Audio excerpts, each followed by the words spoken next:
Shalom, que Dieu vous bénisse.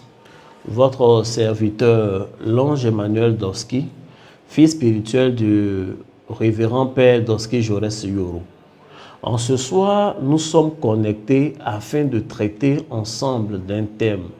Avant tout propos, aujourd'hui est le premier jour du dernier mois de l'année 2022. Je pense que c'est une grâce que Dieu nous permette de connaître cette fin d'année, l'année 2022. Depuis 2019 même, avec ces histoires de Covid, les années ont été assez compliquées. Au cours de 2022, et il y a eu beaucoup d'accidents. On a prié, on a fait poser des actions prophétiques, mais Dieu est souverain. Vous savez, quand tu pries, Dieu n'est pas obligé d'exaucer. Quand tu fais des actions prophétiques, Dieu n'est pas obligé de te garder. Mais jusqu'à aujourd'hui, le Seigneur nous garde, le Seigneur pourvoit à chacun de nos besoins. Je veux dire merci, rendre grâce à Dieu pour ma vie, pour la vie de ma nation, pour la vie de quelqu'un qui est connecté, qui m'écoute en ce jour. Je veux profiter de ce premier jour, de ce dernier mois de 2022 pour prier Dieu pour quelqu'un. Je déclare que ton mois est un mois béni au nom de Jésus. Que tout ce qui t'arrive ne dépend en aucun cas de tes ennemis au nom de Jésus. Que le planning du diable, que l'agenda de la sorcellerie ne s'accomplisse pas dans ta vie, que cette fin d'année soit une fin d'année heureuse au nom de Jésus. Que tout ce qui est embuscade, mauvaises nouvelles, les choses que le diable prépare, que cela soit balayé par le vent de la puissance du Saint-Esprit au nom de Jésus. Que tous ceux qui ont fait leur agenda, qui disent que cette fin d'année, tu seras malheureux, que cet agenda-là ne se réalise pas au nom de Jésus. Je déclare que ta vie est en sécurité. La vie de ta petite famille est en sécurité. Cette fin d'année, tu ne pleureras pas un deuil. S'il y a deuil, c'est les funérailles de tes sorciers. S'il y a un malheur, c'est dans le camp de l'ennemi. Je déclare que la main de Dieu est sur ta vie aujourd'hui et pour toujours. L'Éternel, qui est le véritable responsable de la sécurité de ton âme, de la sécurité de ton esprit, du bien-être et la sécurité de ton corps, prends soin de toi au nom de Jésus. Toute maladie qui a commencé depuis longtemps, qui se manifeste, toute maladie qui est en train de commencer depuis le début de ce mois, dès maintenant, je déclare sa fin, sa disparition dans ton corps au nom de Jésus. Je déclare sa disparition de ton corps au nom de Jésus. Tu as commencé à te sentir bizarre, on est en fin d'année. N'aie pas peur. Je vous ai toujours dit que la peur est l'arme que le diable utilise pour nous faire du mal. N'aie pas peur, ne ressasse pas les malheurs dans ton esprit, ne sois pas là à penser « l'année passée, c'est à la même période que tel oncle est décédé. L'année passée, c'est à la même période que j'ai perdu tel proche. C'est à la même période que j'ai eu tel malheur. » Il faut arrêter de te ressasser cela, il faut arrêter de méditer ces choses. Cette année, les choses seront différentes pour toi au nom de Jésus-Christ de Nazareth. L'Éternel qui t'a gardé depuis le premier jour où tu es né, l'Éternel qui t'a gardé depuis le premier jour de cette année est toujours vivant, il n'est pas mort et il est capable de te garder jusqu'à la fin de ce mois, jusqu'à la fin donc de cette année, et il est capable de te garder jusqu'à la fin de tes jours, et c'est ce qu'il fera au nom de Jésus-Christ, parce qu'il n'est pas un homme pour mentir, ni le fils d'un homme pour se repentir. Aujourd'hui, nous allons parler d'un thème. Comme je vous l'avais annoncé depuis longtemps, j'ai annoncé une série d'enseignements que j'allais donner. J'ai parlé des portes spirituelles. Je vous avais annoncé l'enseignement sur le monde des sorciers. Je vous ai annoncé l'enseignement en janvier sur la discipline. On va faire commencer l'année par la discipline. Mais ce mois de décembre, je vous ai dit que nous parlerions des actions de grâce. Donc aujourd'hui est le premier jour, nous allons parler des actions de grâce. Nous allons définir, nous allons établir quelques bases. Un prophète comme moi, un prophète thaumaturge, ne peut pas traiter un thème sans donner des secrets mystiques. Les secrets mystiques souvent sont complexes, souvent sont simples, mais ce qu'ils ont en commun, que ce soit complexe ou simple, c'est leur efficacité. C'est vraiment efficace. Donc, chaque jeudi, nous serons connectés et nous allons faire nos enseignements. Les samedis, nous serons également connectés à travers, comment on appelle, Telegram, et nous allons faire des prières comme nous le faisons. J'ai fait une publication. Ce mois est placé sous l'égide de 2 psaumes. Chaque mois, je vous donne un psaume que vous devez lire, vous devez vous entretenir avec. C'est le Nouveau Testament qui nous recommande. Il dit, entretenez-vous avec des psaumes. C'est important de s'entretenir avec des psaumes, avec la parole de Dieu, avec des cantiques spirituels. Ce mois, lisez les psaumes 103 et le psaume 104. Même si je ne vous donne pas un verset spécifique pour le moment, parce que je vais le donner samedi, priez avec, lisez, prenez contact avec le contenu du psaume 103, ensuite contact avec le contenu du psaume 104, lisez. Vous pouvez lire cela à haute voix dans votre atmosphère, vous pouvez lire le psaume 103 à haute voix dans votre bureau, ou en tout cas à voix intelligible, vous pouvez le lire dans votre chambre. En fait, proclamez ce psaume-là autour de vous, ces psaumes-là autour de vous, et puis entamez votre journée. Tout à l'heure, quand je vais finir le direct, tu peux prendre le psaume 103, ensuite le psaume 104. On commence par le psaume 103. Tu peux le lire à haute voix là où tu es, et puis tu commences à faire tes choses, et tu passeras une bonne nuit. L'Éternel Dieu est avec toi. Donc, en premier point, nous allons définir les actions de grâce. Les actions de grâce partent avant tout d'une disposition de cœur qui est la reconnaissance. C'est tout ce que l'on fait en guise donc de reconnaissance pour une faveur reçue, pour une grâce dont on vient de jouir. La condition donc sine qua non pour poser une action de grâce, c'est la capacité qu'a l'individu d'être reconnaissant. Il faut être reconnaissant envers les humains par qui Dieu passe pour nous faire du bien. Il faut être reconnaissant envers Dieu. Mais les humains, les hommes et les femmes sont utilisés par Dieu. Donc, quand nous allons parler d'action de grâce, je veux beaucoup dire Dieu, mais sachez qu'au-delà de Dieu ou en deçà de Dieu, il y a les hommes qu'il a utilisés pour nous parler. Donc, la condition sine qua non pour qu'il y ait action de grâce, c'est un cœur qui reconnaît l'activité de Dieu dans notre vie. Par moments, les gens organisent des fêtes dites d'action de grâce. Des gens vont avec des paniers de fruits à l'église, on donne. Souvent, on dit c'est la fête des actions de grâce. Par moments, on dit c'est la fête des moissons. Je ne sais pas, peut-être dans l'esprit des personnes, c'est la même chose. Mais toujours est-il, quand on part, on donne les choses. C'est une bonne chose. Mais tout doit partir du cœur. Il faut que tu aies un cœur qui est reconnaissant avant tout. Il y a des personnes qui ont un cœur qui n'est pas reconnaissant. Et ce n'est pas une bonne chose. Il faut être capable d'identifier ce que Dieu a fait pour toi. Et tout ça part d'un bilan. Il faut faire un bilan, mais avant tout, si tu es capable de faire un bilan à cette heure où je suis en train de parler, c'est bien parce que tu as envie.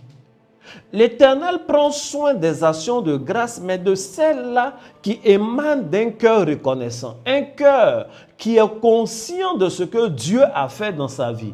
Un cœur qui est conscient de l'activité de Dieu. Nous tous, nous nous couchons chaque soir et nous nous levons les matins. C'est finalement devenu quelque chose de naturel. Oui, ça l'est naturel, mais il faut savoir que ce n'est pas tous ceux qui se couchent le soir qui se sont levés un matin.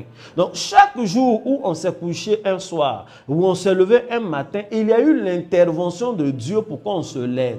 Et d'ailleurs, si tous les individus même se lèvent et qu'il n'y a point de mort, il y a une intelligence, il y a une force, il y a une grâce, il y a une faveur qui se cache derrière ce mystère de se coucher et de se lever, de se réveiller chaque jour. Ce n'est pas que naturel, mais il y a la main de Dieu qui est derrière.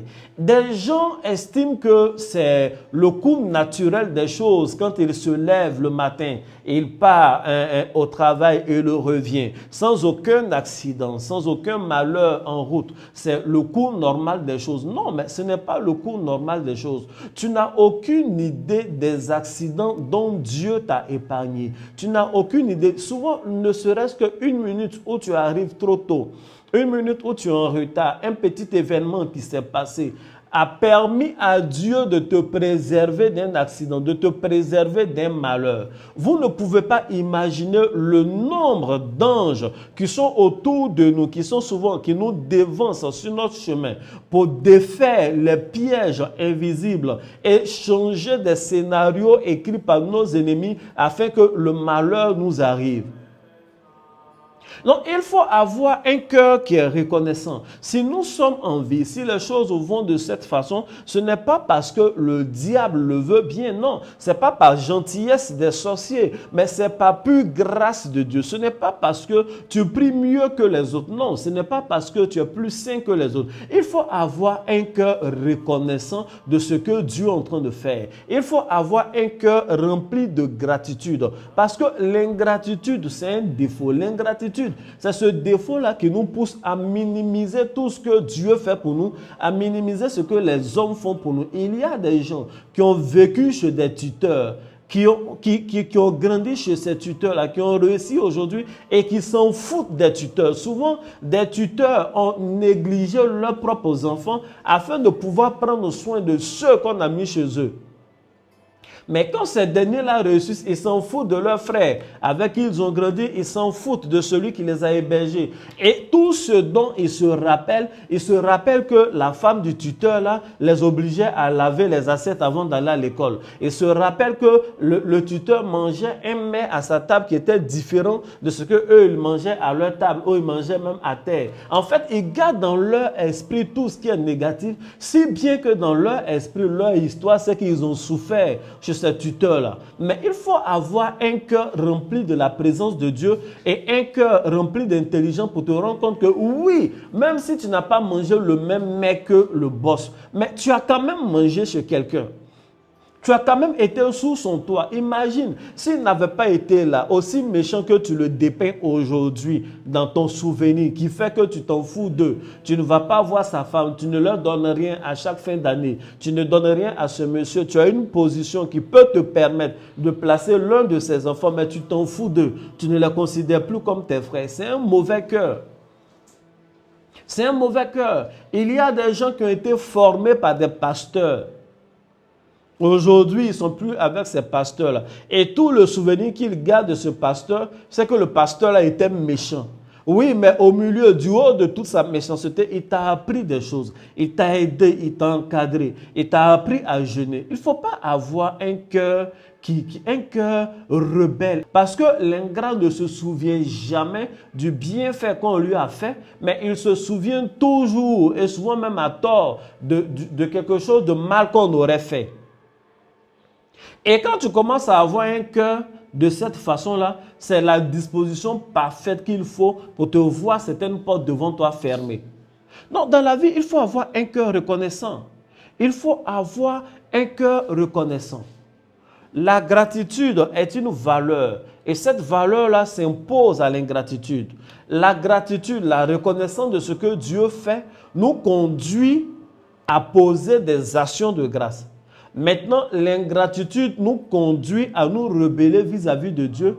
Mais la première chose que l'ingratitude enfante, ce sont les murmures. Quand vous voyez des chrétiens qui murmurent beaucoup, c'est que ce sont des chrétiens ingrats. Et il y a des chrétiens qui n'ont il n'a rien sur lequel s'appuyer pour dire merci à Dieu. En permanence, ces prières sont des murmures. Et ces murmures sont toujours comparatifs aux autres. Oui, Seigneur, tu as fait ceci pour celui-là. Moi, je n'ai absolument rien. Tu murmures.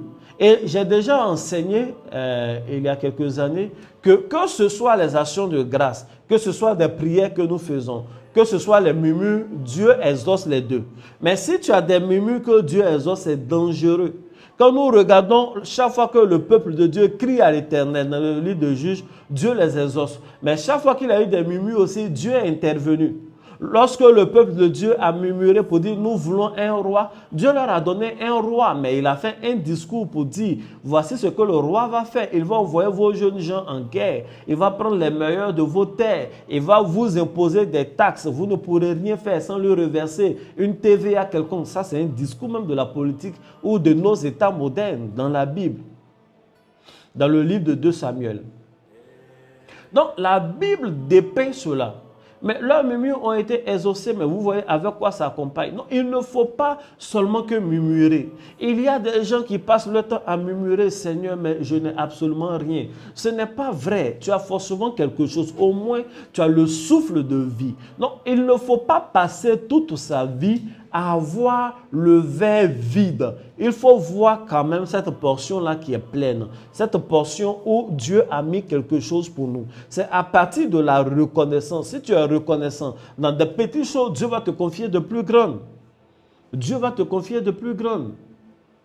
Je vais vous raconter cette histoire que j'ai vécue. Je veux que tu écoutes très bien l'histoire en question. C'est une histoire vraie, authentique. Ce n'est pas une illustration. C'est une histoire vraie, authentique. J'étais parti manger au restaurant ici à Abidjan, à l'entrée de Bingerville, dans la commune de Bingerville. Et pendant que nous étions à table, il y a un enfant qui a fait son entrée. Il était dans des haillons, dans des vêtements sales. Il avait le ventre ballonné, grand et bien brillant.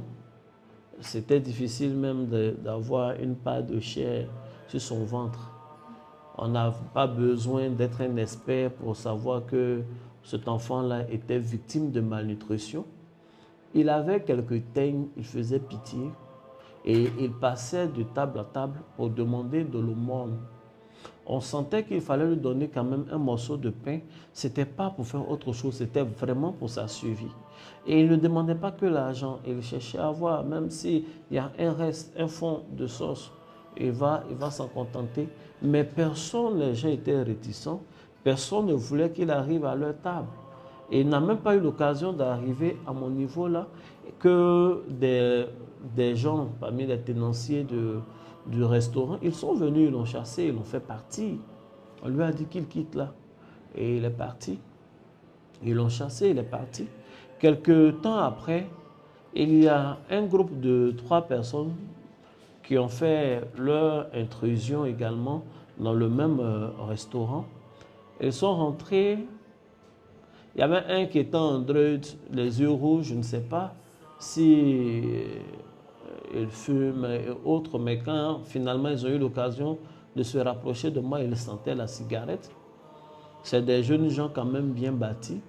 On savait que leur donner un peu d'argent, ce n'était pas nécessairement pour leur survie.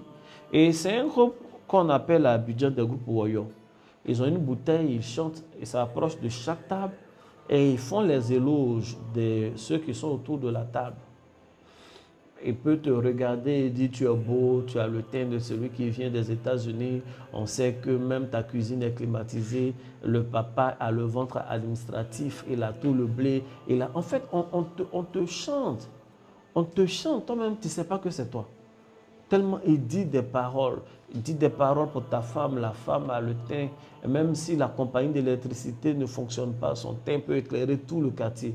On te dit des choses, tes enfants ressemblent à des petits-enfants. Et toutes les tables desquelles ils s'approchent, les gens sont heureux, ils ont le sourire, ils rient, ils applaudissent, ils boivent le vin, ils rient. Et on leur donne l'argent. On ne leur donnait pas des pièces, les gens leur donnent 2000 francs, 1000 francs, 2000 francs, 500, facilement. Et ils sont passés de table à table, ils sont arrivés même à ma table. Ils m'ont fait une description, ils disent, Seigneur, c'est de moi qui parle comme ça. Mais ça te fait un effet, tu es heureux. Et tu leur donnes un peu d'argent, ils vont, ils n'ont pas faim, ils ne demandent pas le reste, ce n'est pas vraiment pour survivre. Et puis, aucune personne n'est venue les chasser.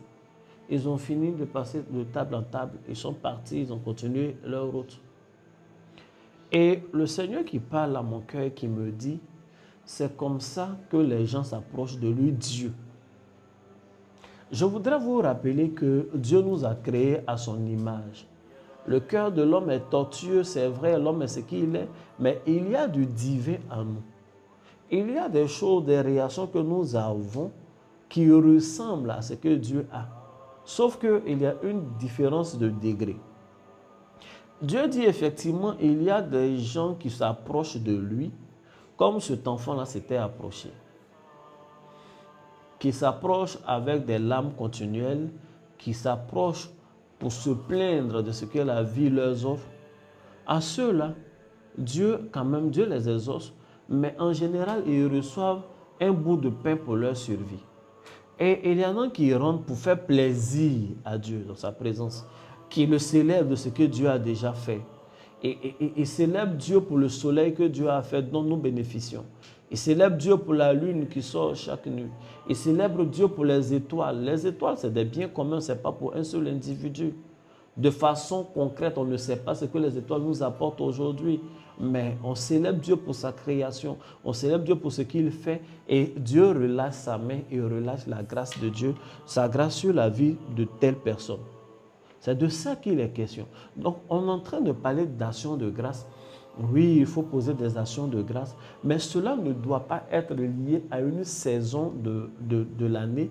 Cela ne doit pas être lié à une période où le pasteur a décrété le mois de la reconnaissance. Cela doit être de façon continuelle l'éducation, le quotidien de chaque enfant de Dieu. Le quotidien de chaque enfant de Dieu. Il faut dire Amen. Amen. Donc, quand on est en fin d'année, il faut rendre grâce à Dieu. Il faut faire un bilan. Mon frère, ma soeur, quel que soit le bilan que tu vas faire, il y a forcément de quoi dire merci à Dieu. Peut-être que tu as tout perdu, mais tu n'as pas perdu la vie. D'ailleurs, le fait même que tu crois en Dieu encore, pour t'adresser à lui dans une prière, c'est une grâce de Dieu. Les gens, il y a des gens qui ne croient pas en l'évangile. Jusqu'à aujourd'hui, toi, tu crois en l'évangile pour le salut de ton âme. C'est un don de Dieu. Vous savez, quand moi je veux dire merci à Dieu, je dis vraiment merci à Dieu. Je dis merci à Dieu pour tous les détails. Et j'exhorte quelqu'un à le faire. On est en fin d'année, il faut faire des bilans. Il faut se retirer. C'est important de faire une retraite en fin d'année et puis parler à Dieu. Mais quand tu fais ta retraite en fin d'année, ne faut pas venir faire éternel. Je possède janvier, je possède février. Oui, alléluia. Janvier 2023, tu vas posséder. Mais quand même, tu as vécu janvier 2022, non? Il faut dire merci à Dieu pour ça d'abord. Il faut lui dire merci pour ça d'abord. Il faut prendre le soin de t'asseoir. Et à cette fin, d'où je suis en train de faire ce direct là dans mes bureaux à ABC, on a quelques chambres au 2e niveau où vous pouvez venir faire des retraites. Vous nous contactez aux différents numéros qui sont là. Si vous venez faire votre retraite, que vous voulez parler au prophète, le prophète est là. Nous allons parler, nous allons prier. Mais de prime abord, quand vous venez, c'est pour rencontrer Dieu, surtout en cette fin d'année. Tu prends une chambre, tu es dans ta chambre, tu es là. Oui, bien climatisé, tu es à l'aise. Mais tu parles à Dieu, tu essaies de numérer les choses et tu lui dis merci. Souvent, je me surprends en train de dire merci à Dieu pour une nouvelle cravate. Seigneur, merci parce que j'ai eu un nouveau vêtement. Mais écoutez, si je me lève aujourd'hui et que je vais dans n'importe quel magasin, que je leur donne l'argent, ils vont me donner un vêtement, c'est pratiquement naturel. Mais en fait, j'aime dire merci à Dieu. Ça fait que je dis merci à Dieu pour tous les détails. Pour tous les détails. Chaque jour, quand je finis de faire les réceptions, je dis merci à Dieu pour des gens que j'ai reçus, des nouvelles personnes que j'ai connues. Ça fait que Dieu me permet toujours d'avoir des contacts. Dieu me permet d'avoir des connexions. Je dis merci à Dieu pour les problèmes des gens que j'ai écoutés. Et je suis convaincu qu'il va résoudre. Je lui dis merci parce que quand même, j'ai connu la personne. Mais c'est l'un des secrets de l'exaucement. Il faut dire merci à Dieu. Je dis merci à Dieu pour chaque nouvelle chose que j'ai dans ma vie. Dieu me donne un nouveau véhicule, je lui dis merci pour ça. Même si le nouveau véhicule que j'ai, ce n'est pas ce que j'attendais, mais quand même j'ai eu un nouveau véhicule. Je marchais hier, je quittais à Bobo. Et quand je dis hier, ce n'est pas hier, il y a 1800, il n'y a pas longtemps. Je quittais à Bobo. Je vais mettre le nom de mon frère, puisqu'on était, c'est tous les deux. J'étais avec le prophète Isaïe. On quittait à Bobo, c'est pas au Dokui, en ce moment on était au Dokui. On marchait pour venir à Cocody, au CSP, pour faire des cultes. au CHU de Cocody en face. On marchait, on faisait le culte. Quand on finit de faire le culte, on se salue, on attend que les chrétiens la partent. On marche pour aller. On marche pour aller. Donc, si aujourd'hui Dieu me donne d'avoir un véhicule, je vais lui dire merci. Je vais lui dire merci pour ça. J'ai marché de même CHU là pour partir à la Palmeraie, donc c'était simple. On marchait pour aller faire la déco, on marchait pour revenir. Pour les gens qui nous connaissent, quand on faisait culte comment on appelle, au CSP, à la MAPE, et il y a plein de jours où on marchait. Ça, je vous dis en même temps. Il y a plein de jours où on marchait. Lorsqu'on a été à, comment on appelle, comment on dit ça, en Badon. En ce moment, j'habitais à Bata. Je marchais et passais par Akuedo, là, il y avait la décharge. Il y a un trou dangereux, on passait par là, il y avait un point d'élevage. On remontait, on partait jusqu'à sortir en haut de Akuedo vers l'antenne là, et puis on partait. Ça, pour les gens qui connaissent Abidjan savent que ce n'est pas de petite distance que je viens de... Non. Mais quand on marchait, le coin était dangereux. Quand on arrive, on dit merci à Dieu parce qu'on a marché, c'est vrai, on a transpiré pour venir, mais on n'est pas tombé dans le trou. Personne ne nous a agressés. Et en disant merci à Dieu pour ce genre de choses, parce que tu marches, tu as la santé déjà de marcher, Dieu va te donner un vélo. En disant merci à Dieu pour le vélo, Dieu va te donner une moto. En disant merci à Dieu pour la moto, il va te donner une voiture. En disant merci à Dieu pour une voiture, il va te donner un jet privé. Où je suis là, je suis convaincu que je ne peux pas finir sur cette terre-là sans avoir au moins un hélico ou un avion privé pour moi. Parce que je dis merci à Dieu pour les 4 roues. Non, il doit me donner ce qui vole. Il doit me donner ce qui roule. Je ne sais pas, ça roule, ça fait quoi? Sur l'eau, en tout cas, ce qui circule sur l'eau. Donc, la reconnaissance est quelque chose de formidable. Donc, venez à la retraite spirituelle, soyez dans vos chambres, énumérez les choses que Dieu a faites pour vous et dites merci à Dieu. C'est une bonne chose. Que Dieu vous bénisse. On va avancer. Pourquoi nous devons faire les actions de grâce? Gardez en souvenir que les actions de grâce sont des actes de reconnaissance que nous posons vis-à-vis de Dieu. Et je vous ai dit qu'en deçà de Dieu, il y a des hommes par lesquels il est passé pour agir. Donc, les actions de grâce sont avant tout une disposition de cœur. Ensuite, des paroles, c'est-à-dire on parle à Dieu, on lui dit merci, on chante, on célèbre Dieu.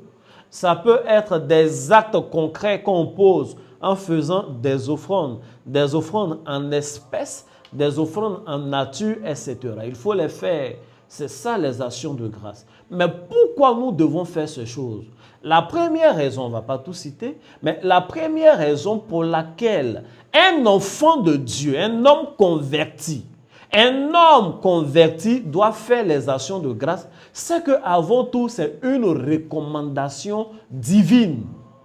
C'est Dieu lui-même qui nous recommande en tant qu'être humain de faire les actions de grâce. Donc, les actions de grâce ne sont pas une mode de fin d'année, ne sont pas une mode d'une église quelconque, ne sont pas une mode d'un groupe ethnique. C'est Dieu qui nous a fait, lui qui détient la notice de notre bon fonctionnement, lui qui détient la notice de ce qui est bon pour nous. C'est lui qui nous dit, nous hommes tels que nous sommes, il est bienséant que nous fassions des actions de grâce. Donc, je le dis, la première raison pour laquelle nous devons faire des actions de grâce, c'est que c'est une recommandation divine. Dieu veut, depuis l'Ancien Testament jusqu'au Nouveau Testament, que l'homme fasse des actions de grâce. J'ai l'habitude de vous dire que obéir à Dieu ne rend pas Dieu plus Dieu, lui désobéir ne le rend pas moins Dieu. Obéir à Dieu, c'est pour notre propre bien. Désobéir, c'est pour notre propre malheur. Donc, c'est Dieu lui-même qui nous connaît. Il sait comment il a fait l'homme. Il connaît la destinée de l'homme. Il sait que par moments, nous avons des moments de joie. Il sait que par moments, nous sommes confrontés à de terribles défis. Nous avons des adversaires. Nous faisons nos propres erreurs. Mais lui, Dieu, nous connaissant et ayant un cœur aimant, il nous a recommandé depuis le début à faire des actions de grâce. Et des versets, des passages bibliques où Dieu recommande des actions de grâce dans la Bible sont moultes. Les passages, les versets bibliques où Dieu nous recommande de faire des actions de grâce sont multiples. Je vais vous lire un passage dans l'Ancien Testament. Tu vas prendre Exode, le chapitre 20, et nous lisons le verset 24. C'est Dieu qui parle. Il dit, « Tu m'élèveras un autel de terre sur lequel tu offriras tes holocaustes et tes sacrifices d'action de grâce, tes brebis et tes bœufs. Partout où je rappellerai mon nom, je viendrai à toi et je te bénirai. » Est-ce que quelqu'un entend ce que je dis? Il dit, Exode 20, verset 24. Et c'est pourquoi j'insiste sur Exode 20. Il dit, tu m'élèveras un autel de terre sur lequel tu offriras tes holocaustes et tes sacrifices d'action de grâce, tes brebis et tes bœufs. Partout où je rappellerai mon nom, je viendrai à toi et je te bénirai. Donc, nous sommes dans l'Ancien Testament. Pourquoi j'ai insisté en lisant le verset 20, le chapitre 20, pardon, de Exode? Parce que ce chapitre 20-là est un chapitre connu. C'est dans ce chapitre-là que Dieu donne ce qu'on appelle communément les 10 commandements. Dieu est en train de parler à un peuple qu'il a délivré d'Égypte et qu'il va établir dans un pays où coule le lait et le miel, dans un pays où tout va bien. Dieu est en train d'introduire le peuple de Dieu dans sa destinée. Et en les faisant introduire, en les introduisant, dans leur destinée, il leur donne des recommandations. Il y en a 10 principales qui sont connues, qu'on appelle les 10 commandements, mais il n'y a pas que 10 préceptes, recommandations et lois dans la Bible. Dans ce même chapitre, lorsque nous partons vers la fin, au verset 24, Dieu donne une recommandation particulière. Il dit, il faut que je vous bénisse. Il faut que quand vous m'appelez, je vienne. Il faut que mon nom soit en permanence sur vous. Je vous recommande. Je vous dis, mes enfants, vous voulez rentrer dans votre destinée, bâtissez des hôtels où vous allez offrir vos brebis, vos bœufs, des choses, mais un hôtel où vous allez offrir des actions de grâce. Donc, dans l'Ancien Testament, dans le chapitre même où Dieu donne les lois cardinales qui doivent conduire le peuple de Dieu, il met un trait d'honneur, il met une insistance sur le fait qu'il doit avoir un autel où on offre des actions de grâce. Et quand vous lisez la Bible, effectivement, le peuple d'Israël est un peuple qui a grandi dans l'offrande des actions de grâce. C'est un peuple qui était édifié, béni lorsqu'il faisait des actions de grâce. Chaque fois que les sacrifices, les libations, les holocaustes cessaient, le peuple se détournait de Dieu et ils étaient dominés par les Amalécites. Ils étaient dominés par les Cananéens, tous ces peuples qui étaient autour, ils étaient dominés par les Philistins. Les actions de grâce étaient une clé. Dieu recommande cela. Et ça, nous sommes dans l'Ancien Testament. Un seul verset du Nouveau Testament. Parce qu'il y en a plusieurs aussi. Colossiens chapitre 4, le verset 2. Je lis. Est-ce que quelqu'un peut dire « Come on » ? Est-ce que quelqu'un peut dire « Come on » je suis en train de vous parler de la part du Seigneur. Colossiens chapitre 4, le verset 2, il est écrit « Persévérez dans la prière, veillez-y avec action de grâce. » Persévérez dans la prière, veillez-y avec action de grâce. Donc, dans l'Ancien Testament, Exode chapitre 20, verset 24, Dieu demande d'établir un autel même de terre à partir duquel les sacrifices des holocaustes, des actions de grâce vont lui être offerts. Une action de grâce offerte. Amen. Dans le Nouveau Testament, il y a la recommandation de persévérance. Quand on dit de persévérer, ça veut dire qu'on avait déjà commencé dans la prière, de veiller à cela avec des actions de grâce. Donc, quand nous soyons dans l'ancienne alliance, comme dans la nouvelle alliance, les actions de grâce constituent quelque chose que Dieu recommande. Donc, je le redis, la première raison pour laquelle, en tant qu'enfant de Dieu, nous devons faire des actions de grâce, mais c'est parce que c'est une recommandation divine. C'est une recommandation divine. C'est Dieu qui veut ça comme ça. Et Dieu veut ce qui est bon pour nous. Et si nous le faisons, c'est bon pour nous. Dieu va nous faire du bien. Il faut dire Amen. Amen. La deuxième raison, et je pense qu'il faut obéir à Dieu. La deuxième raison pour laquelle nous devons faire des actions de grâce, c'est que l'atmosphère, les actes, les prières, les paroles, tout ce que nous faisons qui constitue les actions de grâce est une atmosphère céleste. C'est une atmosphère qui correspond à la présence de Dieu. C'est une atmosphère comme ce que nous allons trouver au ciel. Après l'enlèvement, comme ce que nous allons trouver au ciel, la vie que nous allons vivre. Tu vas prendre ta Bible, on va lire un verset. Apocalypse chapitre 4. Pendant ce temps, tu peux mettre des cœurs, tu peux mettre des j'aime, tu peux partager. Si quelqu'un suit sur YouTube, même sur YouTube, tu peux copier le lien, balancer, envoyer à d'autres personnes. Même si tu as suivi sur Facebook, tu peux aller plus tard sur YouTube pour écouter de façon fluide, mettre des cœurs et donner de la force à l'œuvre de Dieu que nous faisons.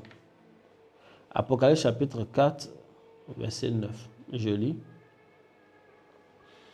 Quand les quatre êtres vivants rendent gloire et honneur et action de grâce à celui qui est assis sur le trône, à celui qui vit au siècle des siècles. Amen. Donc nous sommes dans Apocalypse chapitre 4 et la Bible dit qu'il y a un moment où les quatre êtres vivants autour du trône rendent honneur et gloire à Dieu et ils rendent des actions de grâce à Dieu. Donc, soit par acte, puisqu'il y a un autel devant le trône de Dieu, où sont brûlées les prières et offerts des parfums. Mais les quatre êtres vivants là, ils disent et ils font des actions de grâce. Et ça, nous sommes dans Apocalypse chapitre 4. Cette scène-là ne se fait pas en Israël. Cette scène-là n'a pas lieu en Côte d'Ivoire ni au Gabon. Cette scène a lieu dans les cieux. Et dans les cieux, on nous dit que des quatre êtres vivants font des actions de grâce vis-à-vis de Dieu. Et je suis en train de vous dire, la seconde raison pour laquelle nous devons faire des actions de grâce, c'est que les actions de grâce correspondent à l'atmosphère du ciel.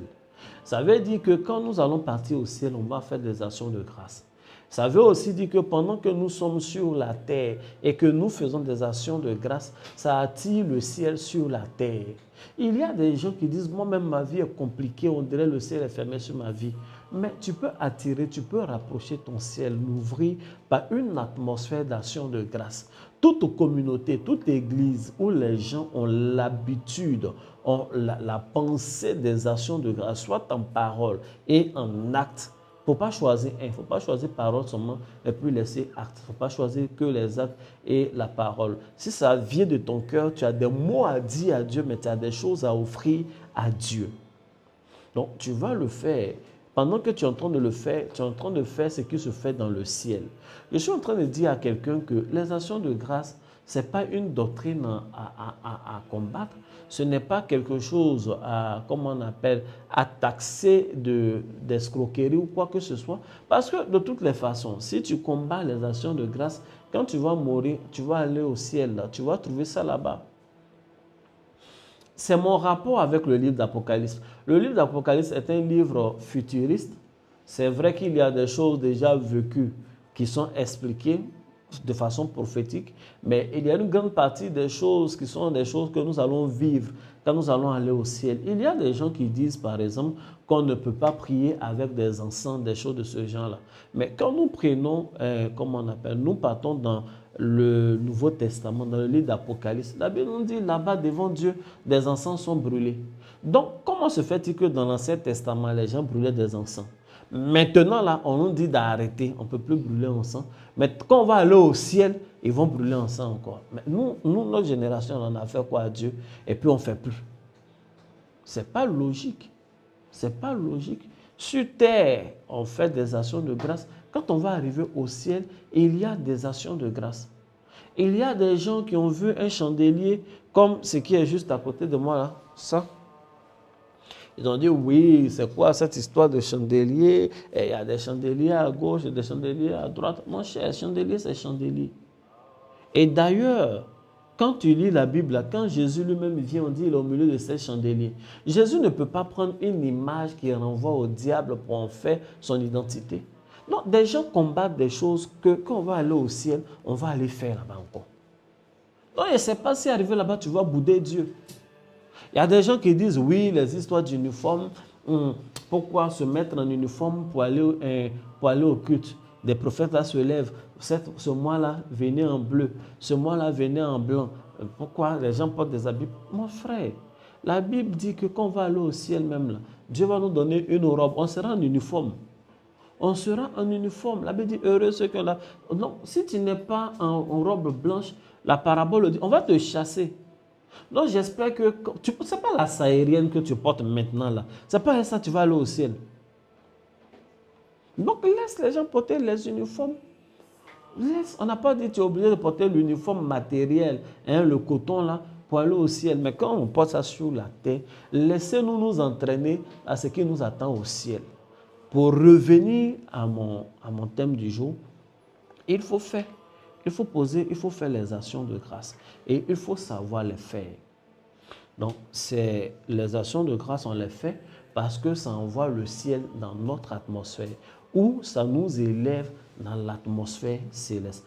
Toujours est-il que ça crée une rencontre entre le ciel et la terre. Quand tu offres une action de grâce à Dieu, que c'est bien fait, Dieu te bénit toujours. Je vous ai dit qu'on va revenir dans de très grands détails. La troisième raison, et c'est là que je veux m'arrêter aujourd'hui, c'est qu'on n'a pas duré. La troisième raison pour laquelle il faut faire les actions de grâce, c'est que c'est bénéfique pour celui qui le fait. Il faut faire les actions de grâce parce que c'est une recommandation divine. Il faut faire les actions de grâce parce que ça correspond à l'atmosphère du ciel, et je l'ai expliqué. Il faut faire les actions de grâce parce que c'est bénéfique pour celui qui le fait. Avant de développer ce point, déjà, je veux dire, vous savez, il y a un peu de subtilité. Il y a un peu de subtilité parce que, sur ce point-là, il faut être conscient que offrir des actions de grâce en parole, offrir des actions de grâce en espèces, c'est-à-dire donner l'argent, faire des actions de grâce en nature, c'est-à-dire donner des choses, cela est bénéfique pour toi, ça va te bénir. Mais il y a un peu de subtilité, c'est pourquoi j'insistais sur la disposition du cœur au début. Il ne faut pas tout de suite vouloir faire les actions de grâce juste parce qu'on est intéressé à recevoir quelque chose. Il faut avoir dit avec moi, Seigneur, donne-moi un cœur reconnaissant. Mets ta main comme ça sur le cœur. Seigneur, donne-moi un cœur reconnaissant. Donne-moi un cœur qui me permet de voir ce que tu fais pour moi.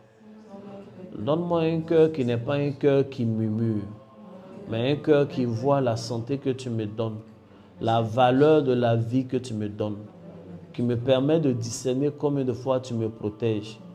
Ouvre mes yeux sur tes bienfaits et que je ne sois pas un homme qui se plaigne tout le temps, que je ne sois pas constamment intéressé, en train de dire merci juste parce que je veux un plus, mais que j'ai un cœur qui veut te dire merci, juste parce que tu mérites que je te dise merci. Amen. Est-ce que tu as prié, tu as dit Amen? C'est important parce que c'est subtil. Tu viens d'avoir, je vais prendre toujours l'exemple, je vais prendre de l'argent. Tu viens d'avoir une ouverture, tu as eu un contrat où quand tu finis d'exécuter, payer tous les trucs en tout et pour tout, tu as peut-être 20 millions pour toi-même. C'est l'argent, c'est beaucoup d'argent. 20 millions en francs CFA. On peut commencer à faire des choses avec. Avec 20 millions, on peut faire quelque chose. Donc, tu as eu l'argent. Et tu sais que Dieu n'est pas limité. Il peut te donner de meilleurs contrats où tu vas avoir 100 millions, 200 millions, où tu vas même être dans le milliard. Il ne faut pas être en train de dire merci à Dieu juste en regardant, voilà, j'ai eu 20 millions. Je pense que s'il dit merci, il y a à avoir, comment on appelle, 100 millions. Seigneur, merci pour 20 millions. Merci. Et puis, toute ta pensée est intéressée par ce qui va venir demain. Oui, c'est vrai, Dieu va te bénir demain. Mais il faut, c'est pourquoi on a fait la prière, parce que c'est subtil. Il faut avoir un cœur profondément reconnaissant, vraiment pour dire merci à Dieu pour ce qu'il a déjà donné, pour ce que tu as acquis. Il faut avoir un cœur naturellement ou surnaturellement par la main de Dieu reconnaissant pour tous les mois vécus de 2022. Oui, en 2022, peut-être que tu es tombé malade. Tu as fait un palu, tu as pris des médicaments sur 3 jours, tu es guéri. Mais tu sais que le même palu là, il y en a qui ont pris, ils ont fait injection, mais n'ont jamais été guéris.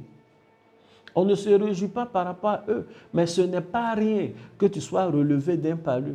Ce n'est pas rien que tu sois sorti indemne d'un accident de circulation. Ce n'est pas rien que tu sois en bonne santé aujourd'hui encore quand on sait le nombre d'épidémies et de malmorts que le monde connaît maintenant. Ce n'est pas rien. Ce n'est pas rien que tu sois libre.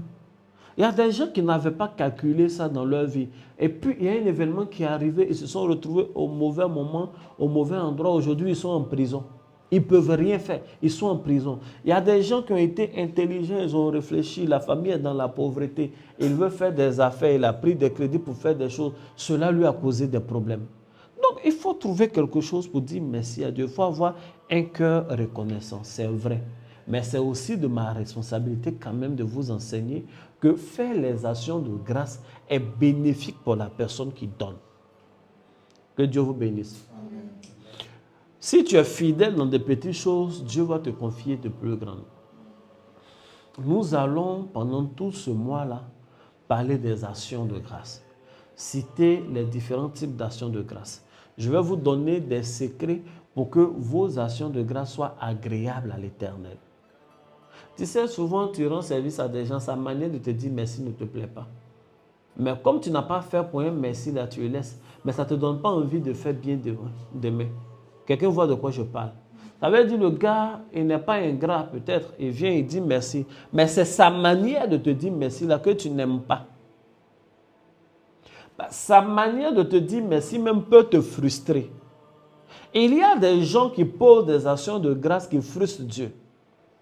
Est-ce que vous avez lu dans la Bible 2 hommes qui ont décidé de faire des actions de grâce? Je parle de Caïn, je parle d'Abel.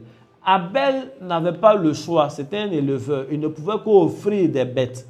Caïn n'avait pas le choix. Le jour qu'il a commencé à être cultivateur, Dieu ne lui a pas dit non, non, non, cultive pas, c'est pas bon. Non, c'est un métier.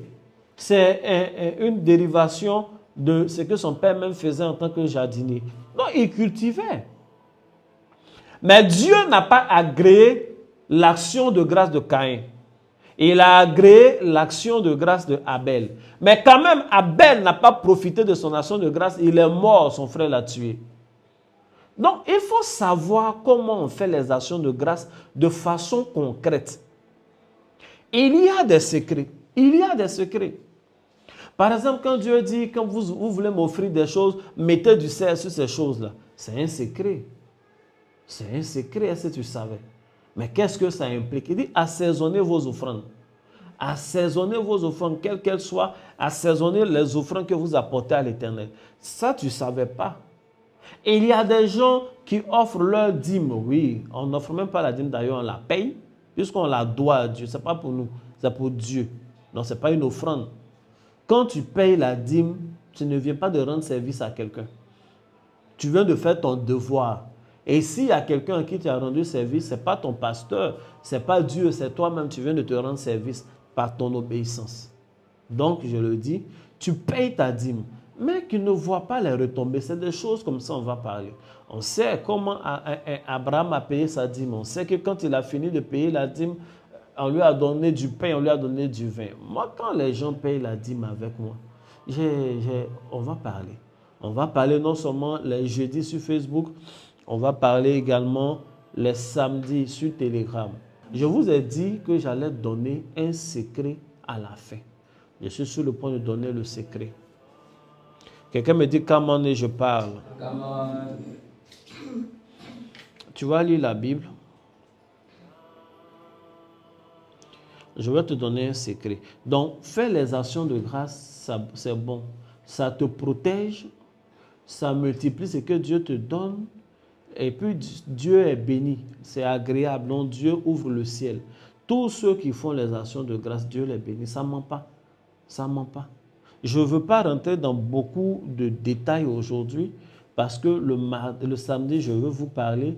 Et le jeudi prochain, à pareille heure, à partir de 21h13, je vais continuer à vous parler.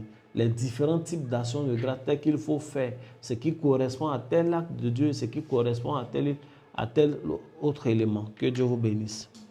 Et là, je suis en train de dire que les actions prophétiques et les actions de grâce sont des actions prophétiques. Elles sont bénéfiques et je vais vous donner le secret. Il faut prendre ta Bible. Dans le livre de Matthieu chapitre 14, versets 16 à 20. Matthieu 14, versets 16 à 20. Matthieu chapitre 14, versets 16 à 20, et je lis. Jésus leur répondit, ils n'ont pas besoin de s'en aller. Donnez-leur vous-même à manger. Mais il lui dit, nous n'avons ici que 5 pains et 2 poissons. Et il dit, apportez-les-moi. Il les fit asseoir sur l'herbe. Il fit asseoir la foule sur l'herbe. Prit les 5 pains et les 2 poissons et, levant les yeux vers le ciel, il rendit grâce. Puis, il rompit les pains et les donna aux disciples, qui les distribuaient à la foule. Tous mangèrent et furent rassasiés, et on emporta 12 paniers pleins de morceaux qui restaient. Amen. On va lire le texte de la deuxième multiplication des pains. Ce n'est pas la même histoire, c'est une deuxième fois. Matthieu 15, versets 32 à 37. Jésus ayant appelé ses disciples dit, « Je suis ému de compassion pour cette foule, car voilà 3 jours qu'ils sont près de moi et n'ont rien à manger. Je ne veux pas les renvoyer à jeun, de peur que les forces ne leur manquent en chemin. » Les disciples lui dirent, « Comment nous procurer dans ce lieu désert assez de pain pour rassasier une si grande foule? » Jésus leur demanda, « Combien avez-vous de pain? » 7, répondit-il, et quelques petits poissons. Alors il fit asseoir la foule par terre, prit les 7 pains et les poissons, et après avoir rendu grâce, il les rompit et les donna à ses disciples, qui les distribuaient à la foule. Tous mangèrent et furent rassasiés, et l'on emporta 7 corbeilles pleines de morceaux qui restaient. Que Dieu vous bénisse. Amen. Donc, là, on est dans 2 histoires de multiplication de pain. Ils ont donné 5 pains et, comme on appelle, 2 poissons, il a multiplié. Il y a 12 paniers qui sont restés. Ils ont envoyé 7 pains et quelques poissons, il l'a multiplié. Ce n'est pas le même jour, ce n'est pas la même histoire. Dans un premier temps, il les fait asseoir sur de l'herbe. Vous savez, quand le peuple a faim, il s'assoit partout, on lui donne. Il s'assied sur le peuple, sur les herbes. Après, il multiplie le pain, il leur donne.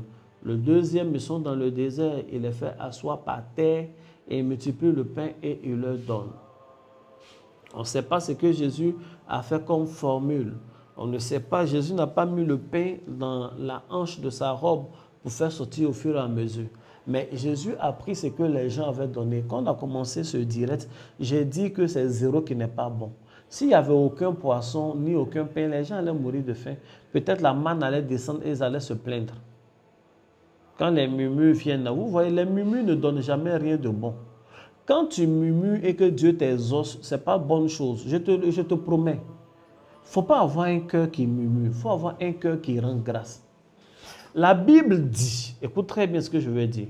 Dans l'Ancien Testament, le peuple murmurait. Dieu leur envoyait la manne. Mais quand tu regardes la manne, c'est le jour où ça descend, vous prenez, vous mangez, ça ne peut pas durer, ça commence à pourrir. La manne n'est pas quelque chose qui dure avec eux. Et puis, c'est un truc qui dégoûte vite.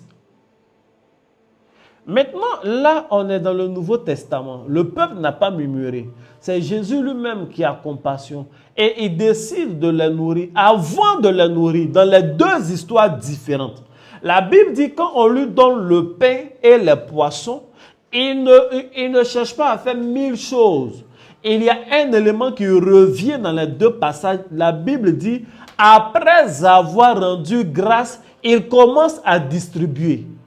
Autrement dit, Jésus n'a pas multiplié le pain avant de distribuer. C'est pendant la distribution que le pain continuait de se multiplier. Ce que Jésus a fait, c'est de rendre grâce du peu qui était à sa disposition.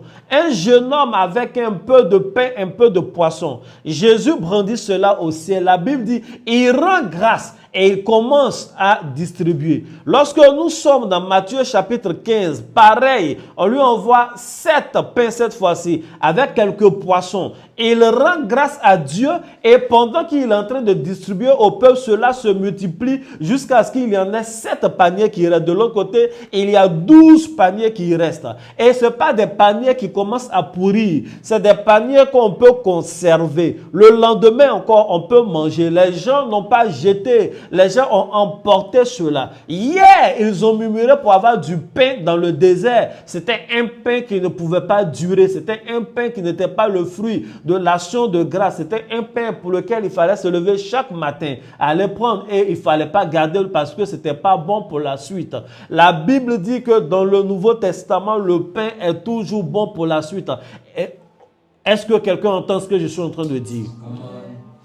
Le secret que je donne, c'est quoi? C'est que le meilleur secret de multiplication, le meilleur secret de multiplication, je ne sais pas ce que tu as. Peut-être c'est petit, même si ce n'est pas petit, Dieu peut te donner beaucoup plus que ça. Mais il faut rendre grâce à Dieu. Quand tu rends grâce à Dieu pour ce que tu as, il multiplie. L'un des secrets de la prospérité que le Seigneur m'a donné, qu'il m'a dit lorsque j'étais dans l'une de mes retraites, Dieu m'a dit que toutes les maisons où les gens mangent, surtout où les gens mangent ensemble, et ils rendent grâce à Dieu pour la nourriture, Dieu les bénit. Ça veut dire que dans une maison où il y a la nourriture et on rend grâce à Dieu pour la nourriture, Dieu bénit la maison là. Ce qui fait que vous avez de quoi vous nourrir, Dieu bénit ces choses. Donc si tu as un emploi qui te permet d'acheter le sac de riz, ce n'est pas le riz là que Dieu va bénir. Non, ce n'est pas ton riz, c'est manger, ça s'en va. Mais c'est le travail que tu fais, la source qui te donne l'argent, Dieu bénit. Mais il faut rendre grâce à Dieu. Aujourd'hui, les chrétiens sont devenus trop spirituels. Non, quand on est spirituel, on n'oublie pas les choses élémentaires. Parce que même les choses élémentaires sont spirituelles. Il y a des gens qui ne prient pas avant de manger. Il faut prier avant de manger. Il faut prier avant de manger. Non, je ne te dis pas de faire la délivrance de ta nourriture. Là. Non, ce n'est pas pour ça. Il faut rendre grâce à Dieu. Il y a des gens qui prient aussi sur leur nourriture. C'est tellement frustrant pour la personne qui a fait le plat. Seigneur, je te dis merci. Il ne dit même pas merci d'abord. Je chasse tout esprit d'empoisonnement. S'il y a la sorcellerie, quelque chose d'envoûtement, quand tu pries comme ça, Dieu même dit il va te protéger. Mais tu frustres la femme qui t'a donné à manger là. Elle va dire, ah, pasteur, peut-être Dieu t'a montré que je veux te tuer. Moi, je ne suis pas au courant comme ça. Il faut prier pour moi. Non. Il ne s'agit pas de faire la délivrance du repas. Il s'agit de dire merci à Dieu pour ce morceau de pain-là. C'est un secret de multiplication. Je vous promets que ça fonctionne et c'est biblique. C'est un secret de multiplication chaque fois. Quand vous voyez la scène de la Sainte Seine, chaque fois Jésus rend grâce. C'est l'habitude de Jésus. Il rend grâce avant de donner des choses. Il rend grâce chaque fois qu'il est devant une situation. Quand tu veux manger, il faut prier. Il n'était pas dit de faire au nom de l'Éternel, je casse tout. Il faut dire merci. Tu vas voir que ça fonctionne. Je veux parler à un travailleur. Chaque fin de mois, tu as ton salaire. Oui, tu as ton salaire. C'est une bonne chose. La prochaine fois, quand tu vas retirer ton salaire, la prochaine fois, quand tu vas avoir une entrée, il faut dire merci à Dieu pour cette entrée. Regarde comment tu peux faire, par exemple. Tu as fini de travailler pour le moment, ton salaire n'est pas beaucoup, on te donne juste 1 million par mois. C'est pas grave, Dieu va augmenter ça. Peut-être tu es là, tu as moins que ça. C'est pas normal que Dieu relève tes finances au nom de Jésus. Que Dieu relève tes entrées au nom de Jésus. Donc, pour le moment, je prends le minimum. Tu ne gagnes pas grand-chose, tu as 1 million. Quand tu retires le million, là, il y a quelqu'un qui dit, moi, je ne peux plus retirer 1 million. Tellement la banque me coupe, tu es endetté. Ce n'est pas normal pour un enfant de Dieu. Que Dieu délivre quelqu'un de l'endettement au nom de Jésus. Amen. Donc, je vais à mon secret. Tu prends ton salaire, tu mets de côté. Toi-même, tu sais que 1 million que tu as pris là, tout n'est pas pour toi. Il y a 100 000 dedans, c'est pour Dieu. C'est un devoir, c'est pour Dieu. Il faut enlever pour Dieu là, parce que ce n'est pas pour toi. Tu mets de côté d'abord, avant de faire toute autre dépense ou des choses. Et puis, il faut dire merci à Dieu pour l'argent là. Il faut parler comme un enfant à son père. Seigneur, je veux te dire merci. Du début du mois jusqu'à la fin du mois, tu as permis que je travaille. Voici le salaire que j'ai obtenu de mon travail, qui va me permettre de couvrir les besoins, de prendre soin de ma famille. Je te dis merci. Merci parce que tu m'as permis d'être intelligent et sage, d'enlever ta part, la dîme également. Merci Seigneur pour ce salaire. Donne-moi la sagesse, l'intelligence pour son usage. Au nom de Jésus. Amen. Tu vois que la prière que tu viens de faire, c'est une petite prière. C'est court. Mais je te promets que c'est une prière qui est très, très, très puissante. C'est une prière qui ne peut pas te faire durer sur un salaire pendant longtemps, sans que le salaire ne change, sans qu'il ne se bonifie. Ça fonctionne. Je suis en train de vous parler de quelque chose de pratique, ça fonctionne.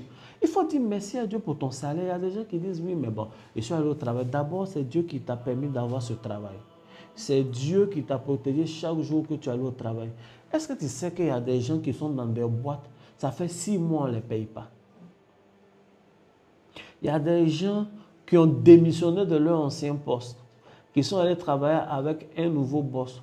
Même un mois, ils n'ont jamais eu complet.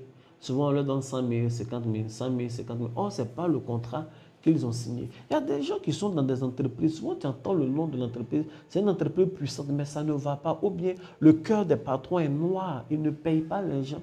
Le gars doit se débrouiller par lui. Non, si Dieu permet que tu aies un salaire, Dieu permet que tu aies peut-être même la moitié de ton salaire, il faut enlever sa part. Il faut dire merci à Dieu pour ça. Si tu es marié et tu es dans une famille où la configuration le permet, et ça même en général, c'est le rôle des femmes, de travailler à ça, de faire de sorte que la famille puisse se réunir le maximum du temps ensemble pour partager un repas, pour manger. Quand vous êtes autour de la table, priez, rendez grâce à Dieu. Quand vous dites merci à Dieu pour le repas, etc., vous finissez de manger, mais Dieu va bénir cette famille. Ça, j'enseigne ça depuis les années. C'est un secret de la prospérité. Si à cause des emplois du temps, les uns rentrent tard ou d'autres rentrent, ayez un jour dans la semaine où c'est comme un rituel de la famille. Vous vous réunissez ensemble, vous partagez le repas ensemble, vous rendez grâce à Dieu. Dieu va forcément vous bénir. Dieu va vous étonner par des ouvertures de portes extraordinaires. Que Dieu bénisse la vie de quelqu'un. Nous venons de finir notre direct d'aujourd'hui. Les annonces des chambres sont ouvertes ici. On fait de telle sorte qu'il n'y ait jamais plus de 2 ou 3 personnes qui viennent en retraite afin que tu puisses être toujours en intimité avec ton Dieu. Il ne faut pas finir la fin de l'année là. Il ne faut pas finir l'année sans faire une retraite bilan et dire merci à Dieu. Deuxième chose, vous pouvez toujours intégrer le groupe Telegram. On a épinglé un commentaire et ça va vous faire du bien. Quelle annonce encore? Les samedis, nous allons prier, soit dans le groupe Telegram en tout cas. Demain, on va en parler, on verra si les gens vont faire le choix du Zoom ou toujours de Telegram. Et le mardi prochain, le jeudi prochain, pardon, nous allons parler encore des actions de grâce. Je vais monter le niveau, je vais donner des secrets. Shalom, que Dieu vous bénisse.